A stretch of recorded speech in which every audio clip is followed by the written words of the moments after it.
CM ನಿಮ್ಮನ್ನ ಭೇಟಿ ಆಗ್ತಾರಂತೆ, ಸಲಹೆ ನಿಮ್ಮ ಹತ್ರ ಸಲಹೆ ತಗೊಳ್ಳೋದಕ್ಕೆ ನಾನು ಏನು ಸಲಹೆ ಕೊಡಲಿ?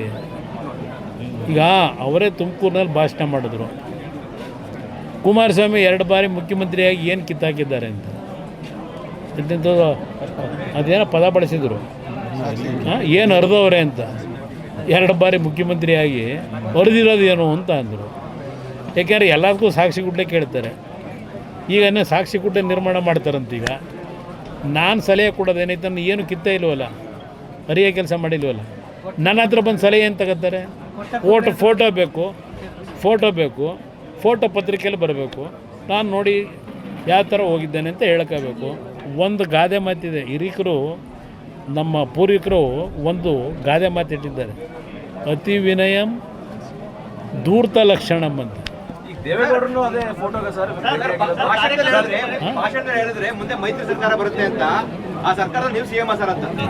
ನನಗೆ ಸಿ ಎಂ ಆಗಬೇಕು ಅನ್ನೋದಕ್ಕಿಂತ ಹೆಚ್ಚಾಗಿ ನನ್ನ ಜನನ ಉಳಿಸ್ಬೇಕು. ಆ ಒಂದು ಶಕ್ತಿ ಇವತ್ತು ಮೈತ್ರಿ ಸರ್ಕಾರಕ್ಕೆ ಬರಬೇಕು. ಅದು ನನ್ನ ಮೊದಲನೇ ಆದ್ಯತೆ. ಸರ್, ಈಗ JDS ಕಾರ್ಯಕರ್ತರುಗಳಿಗೆ ನನ್ನ ಮನೆ ಬಾಗಿಲು ಯಾವಾಗಲೂ ತೆಗೆದಿತ್ತು ಅಂತ ಹೇಳಿ DK ಹೇಳಿದ್ರು.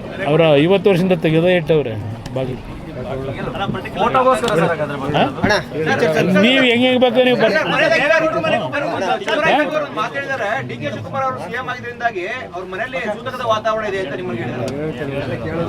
ಜನ ತೀರ್ಮಾನ ಮಾಡ್ಕೊತಾರೆ, ಅದ್ರ ಬಗ್ಗೆ ಇಲ್ಲ.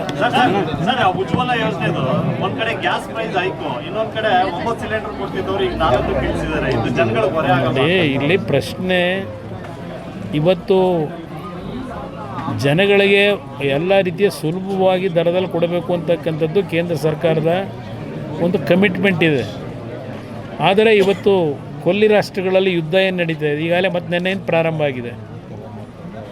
ಅದರ ಅನಿವಾರ್ಯತೆ ಇವತ್ತು ಆ ಪರಿಸ್ಥಿತಿಯಿಂದ ಇವತ್ತು ಕೆಲವು ವಸ್ತುಗಳ ಬೆಲೆ ಏರಿಕೆ ಅನಿವಾರ್ಯವಾಗಿ ಮಾಡಬೇಕು. ಅದು ಬೇರೆ ದೇಶಗಳಿಂದ ನಾವು ರಫ್ತೇನು ಮಾಡ್ಕೊತಾ ಇದ್ದೇವೆ, ಆಮದೇನು ಮಾಡ್ಕೊತಾ ಇದ್ದೇವೆ.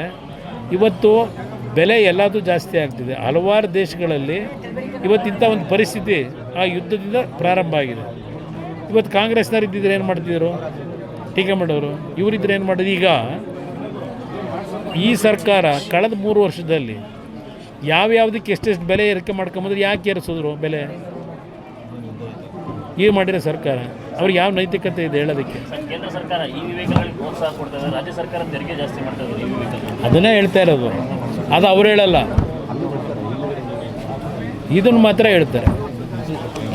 ಏನು ನಿರೀಕ್ಷೆ ಮಾಡ್ತಾ ಇದ್ದೀರಾ ಸರ್?